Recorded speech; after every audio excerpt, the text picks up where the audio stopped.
If we begin at the very heart of this idea, that Allah's love is a gift reserved for hearts of sincerity, we immediately confront a truth that is both simple and profoundly transformative.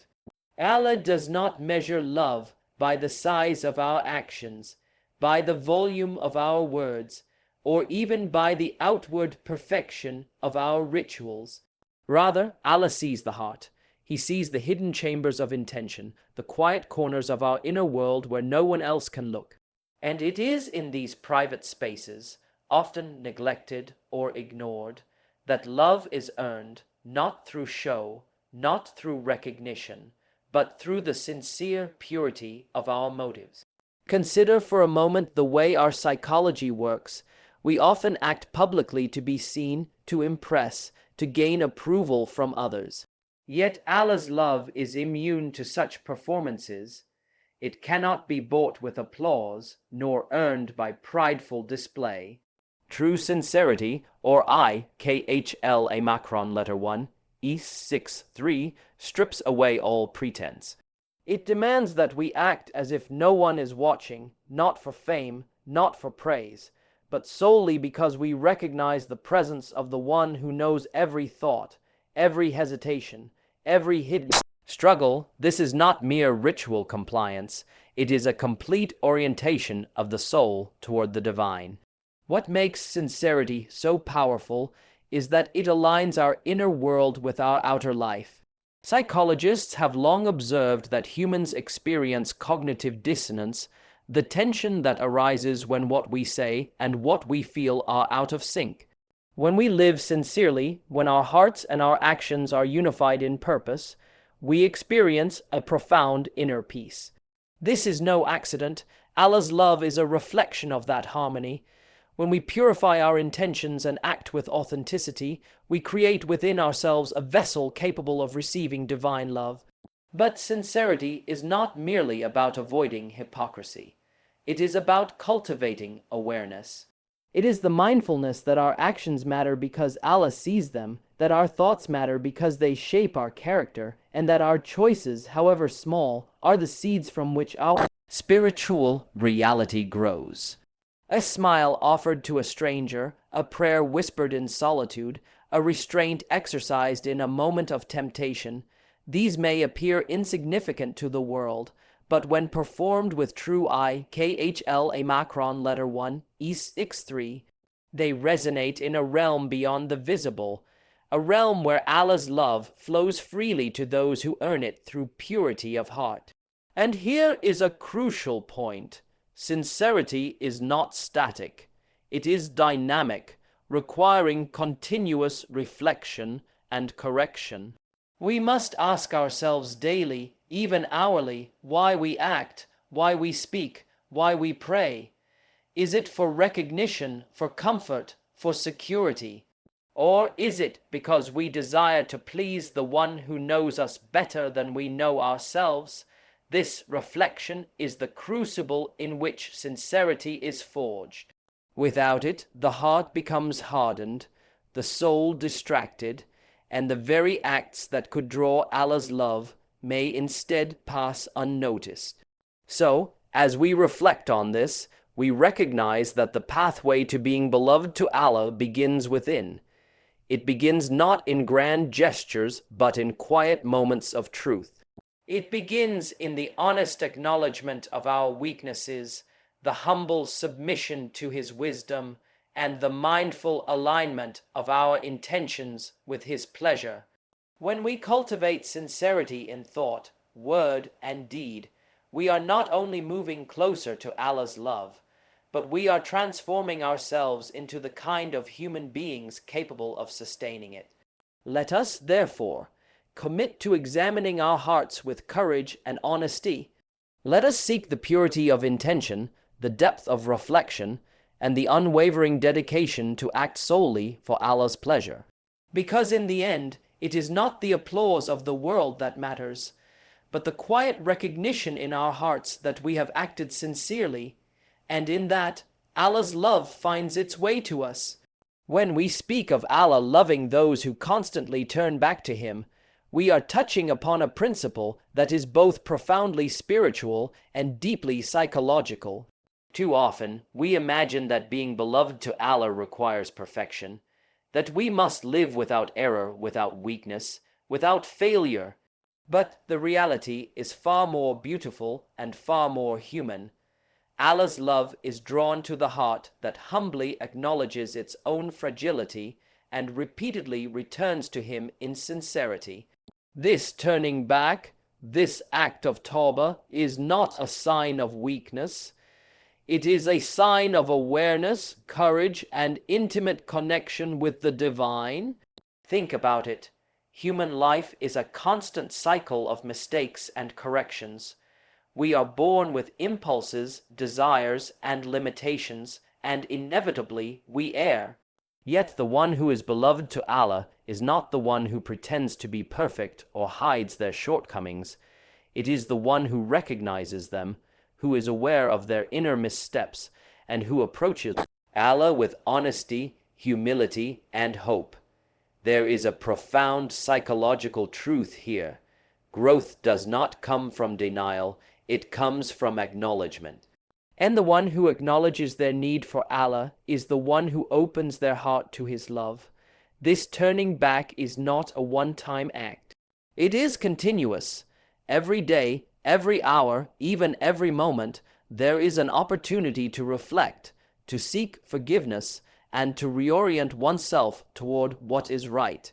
And the beauty of this is that Allah's love is merciful, infinite, and unconditional in its potential. He is not counting our failures as a jury would, but He is measuring the sincerity of our return. A person who falls repeatedly but rises again and again is demonstrating a resilience that mirrors the divine mercy itself. In fact, the Prophet letter FDFA said that the one who constantly repents is beloved to Allah, a statement that turns conventional thinking on its head. It is not our perfection that draws divine love. It is our sincere pursuit of it, our relentless striving to align ourselves with what pleases Allah. From a psychological perspective, there is something deeply healing about embracing this truth. When we accept that Allah loves those who turn back, we release ourselves from the tyranny of guilt and despair. We recognize that failure is not final, and that mistakes do not disqualify us from the divine presence. Instead, they become the very pathways through which we draw closer. The heart that weeps for its errors, that reaches out to Allah with honesty and hope, is the heart that becomes refined, resilient, and illuminated with spiritual insight. Turning back to Allah also requires courage. It requires the courage to face our shortcomings honestly, to confront the aspects of ourselves we may prefer to ignore, and to seek forgiveness without arrogance or excuse. It demands that we see ourselves not as irredeemable, but as beings capable of transformation, guided by a compassionate Creator who loves to forgive, loves to elevate, and loves to renew. So, as we reflect on this principle, let us internalize a profound truth. Allah's love is not withheld from the repentant, it is drawn toward them. Every act of turning back, no matter how small or humble, is an invitation for divine intimacy, and the more we embrace this, the more our hearts become attuned to seeking Him, relying upon Him, and finding within Him the infinite mercy that sustains our existence. Let us, therefore, resolve to never despair, never resign, and never delay in turning back to Allah. Let us see every slip not as an endpoint, but as an opportunity to deepen our connection with the one who loves the returning heart. In this realization lies the path to spiritual resilience, the doorway to divine affection, and the quiet assurance that no matter how far we may wander, Allah's love is always ready to embrace us when we choose to come home. When we speak about Allah loving those who show excellence in their dealings, we are entering a realm that touches both spirituality and the practical realities of daily life. Excellence, or Ihsan is not merely an abstract virtue. It is a principle that shapes the way we interact with the world, the way we approach our worship, and the way we define our character. Allah's love is drawn to those whose lives embody a conscious commitment to doing what is good, beautiful, and just, not only in the grand gestures, but in the subtle, often unseen corners of life. To understand this, we need to consider the psychology of excellence. Human beings are naturally inclined toward shortcuts, toward convenience, toward doing just enough to get by. But the one beloved to Allah resists this temptation. They go beyond the minimum requirements. They strive for quality in both intention and action, and they recognize that the small, consistent acts of integrity define their spiritual worth more than spectacular, occasional gestures.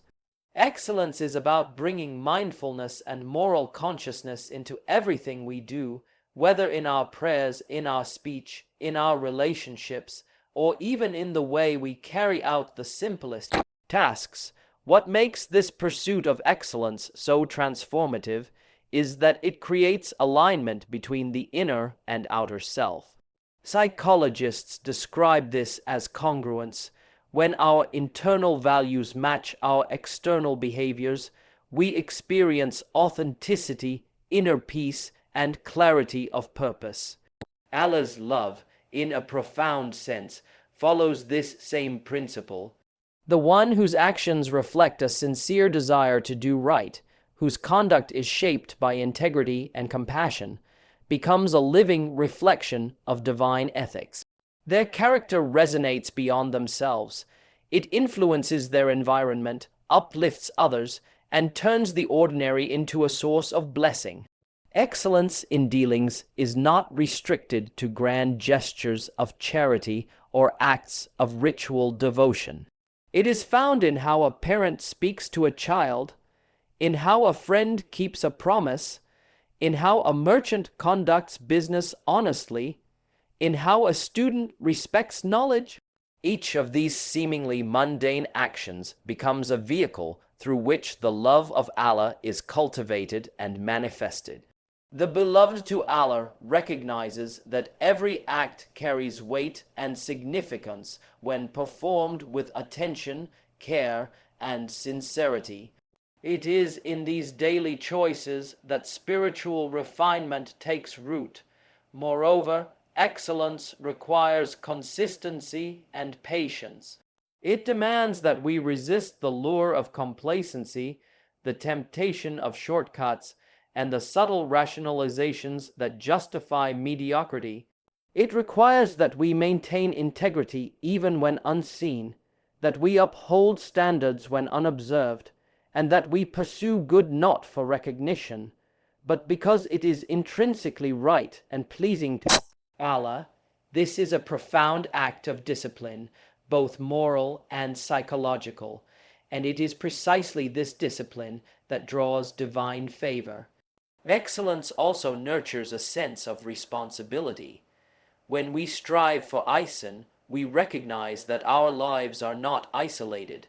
Every interaction, every choice, every word carries consequences. The heart that seeks to excel is attentive, reflective, and purposeful.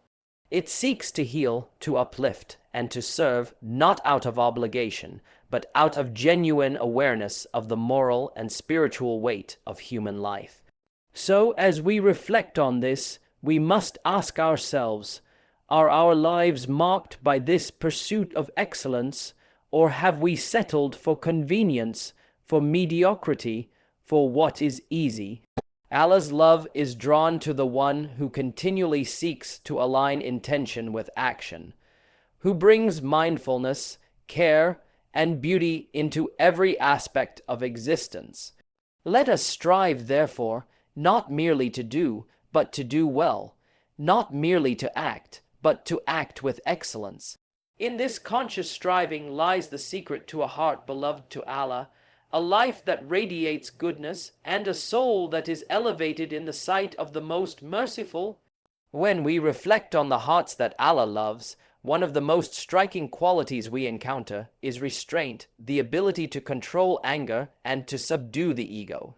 It is easy to assume that spirituality is only about acts of worship, about prayer and fasting, or about abstract knowledge. But the spiritual reality is far richer. Allah's love extends profoundly to those who exercise mastery over themselves, who respond to the world with patience, composure, and humility, even when provoked or tested. In fact, the restraint of the ego and the careful governance of anger are among the clearest mirrors of the divine presence within a person. Think about it psychologically. Anger is an instinct, a surge of emotion designed for immediate reaction. It can overwhelm reason, cloud judgment, and fracture relationships. The ego whispers, "You deserve this. You must assert yourself. You must be seen as strong."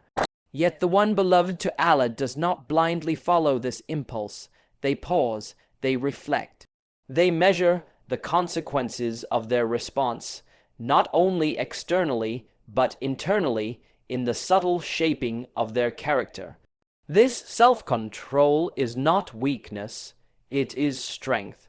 It requires courage to confront the raw impulses of the self and to rise above them. And it is this very rising above that Allah admires and rewards. There is a profound philosophical lesson here as well. The ego, left unchecked, creates illusions of self-importance, pride, and entitlement. It isolates us, blinds us to our shortcomings, and fosters a world view of competition, resentment, and superiority. When a believer chooses to restrain their ego, they are engaging in a quiet yet revolutionary act.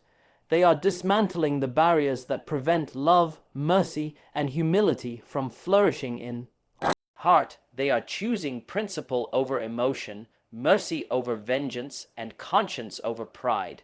This is a psychological recalibration as much as it is a spiritual discipline.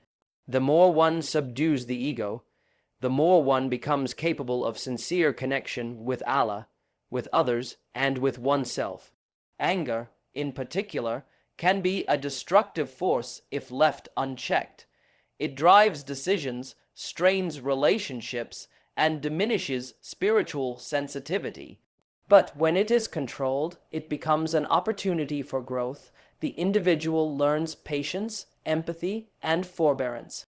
They recognize that the world does not always act according to their desires, that others are flawed, and that the measure of a person is not how they react in moments of insult or frustration, but how they rise above the immediate emotional pull to act in a way that reflects higher values. In this, the soul itself is refined. The Quran emphasizes this repeatedly, reminding us that the virtuous are those who restrain their anger and forgive people. A direct indication that mastery over the self is not incidental to spiritual life but central to it. It is a practical manifestation of the inner state of Taqwa, the awareness of Allah, and a tangible sign of love in action. When a person tempers anger, it demonstrates not only moral excellence, but a deep recognition of the accountability inherent in every human being before their Creator. So, as we internalize this, we must reflect on our own hearts. How often do we act impulsively in anger? How frequently does pride dictate our choices? The path toward being beloved to Allah is not merely in avoiding major sins, but in consciously mastering the small impulses that shape our character day by day. Each moment of restraint, each decision to forgive, each refusal to indulge the ego, brings us closer to Allah's pleasure. Let us therefore aspire to cultivate this discipline in ourselves. Let us measure our strength not by our capacity to assert, but by our ability to restrain, not by our capacity to dominate, but by our capacity to forgive and to act with humility. In doing so, we do not simply protect our relationships and our peace of mind. We become worthy of the love of the Most Merciful, who cherishes hearts that rise above the self and shine with light of patience, restraint, and wisdom. When we speak of Allah loving those who depend on Him not only in times of hardship, but also in times of ease and strength, we are addressing a profound truth about the human soul and its relationship with the divine. Too often, people only turn to Allah when the storm hits, when life collapses around them, when fear, uncertainty, or suffering becomes unbearable.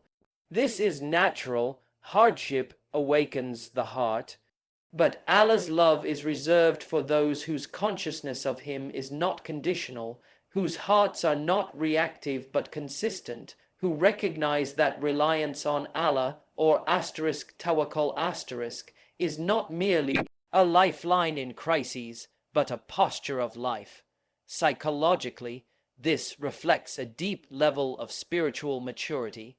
When a person depends on Allah only when weak, they are reacting to circumstance, their faith tethered to emotion.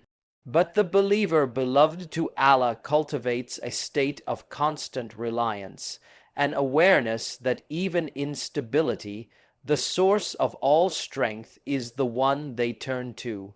This requires mindfulness, reflection, and a disciplined heart.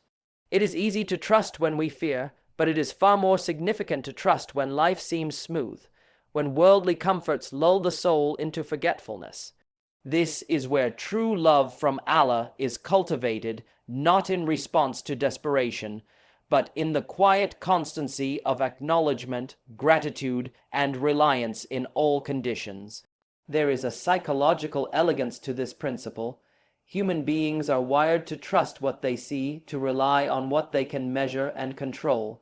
But dependence on Allah, the unseen, cultivates a resilience that goes beyond external circumstances. It liberates the heart from anxiety, frustration, and entitlement. A believer who relies on Allah in ease does not become arrogant or complacent. Instead, they maintain humility and gratitude, recognizing that all strength, all ability, all success, and all joy are ultimately gifts, entrusted temporarily in their stewardship by the one who is eternal. Moreover, this kind of reliance transforms our approach to life's challenges.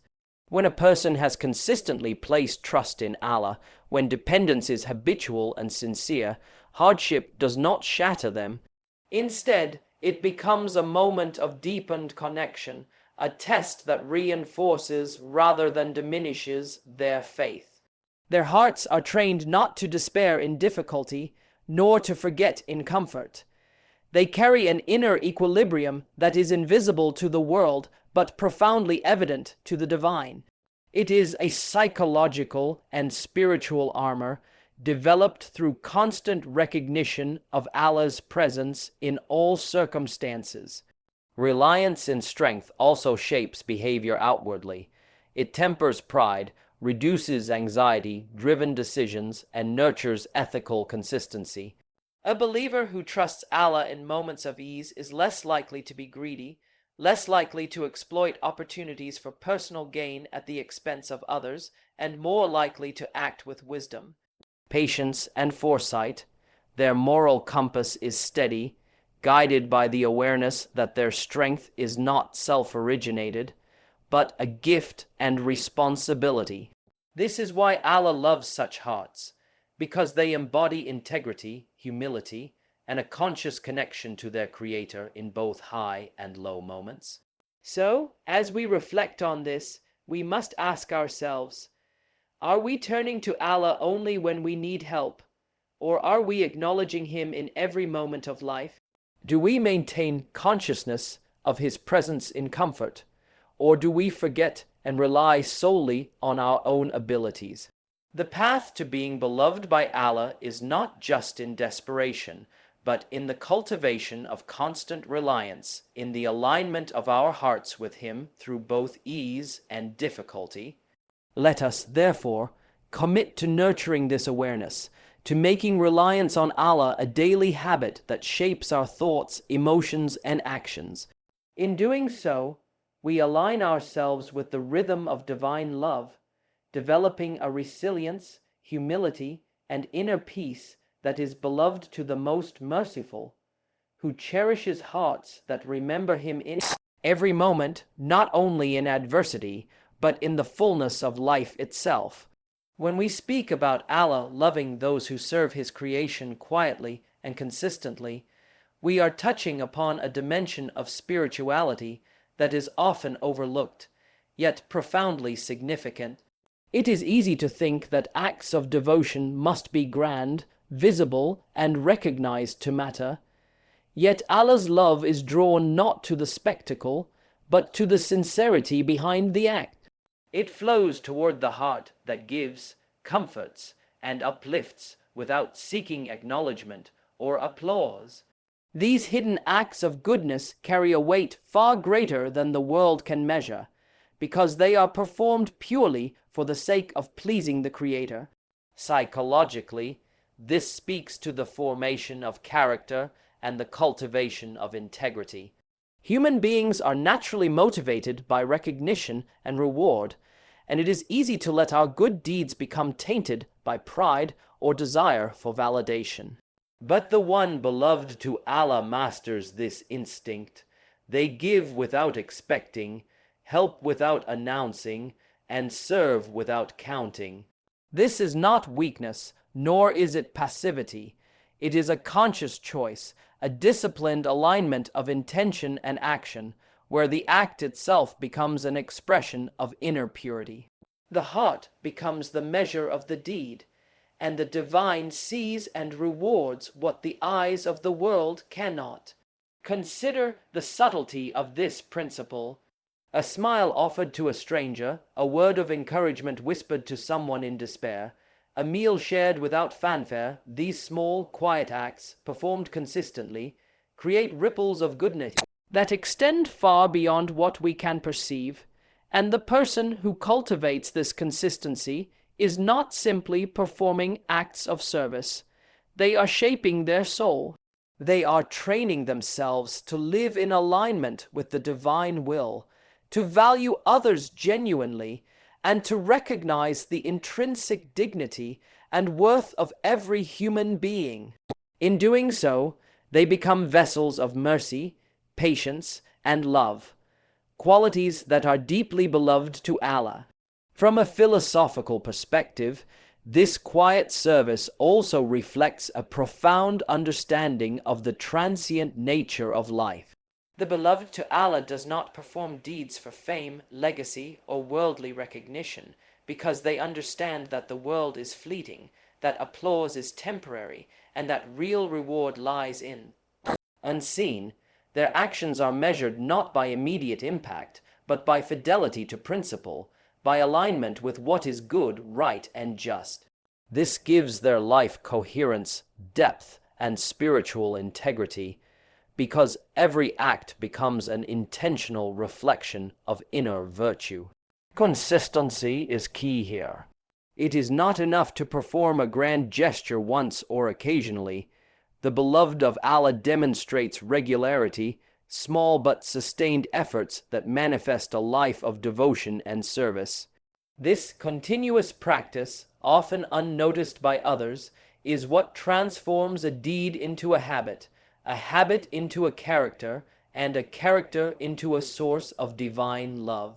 The quiet servant becomes a beacon, not through display, but through the subtle, powerful, and enduring presence of goodness in the world. So as we reflect on this principle, we must ask ourselves, are our acts of service motivated by recognition, or by genuine love for Allah and His creation? Are we consistent in giving, helping, and uplifting others, even when no one sees? The path to being beloved to Allah is paved with these small, sincere, and regular actions, performed not for the world, but for the one who sees all and knows all. Let us, therefore, commit to cultivating this habit of quiet service, of consistent generosity, and of sincere care for others. In doing so, we align ourselves with the essence of divine love, creating lives that radiate goodness in every corner, shaping souls that are worthy of Allah's affection, and leaving a legacy of quiet impact that the world may never measure, but Allah cherishes deeply.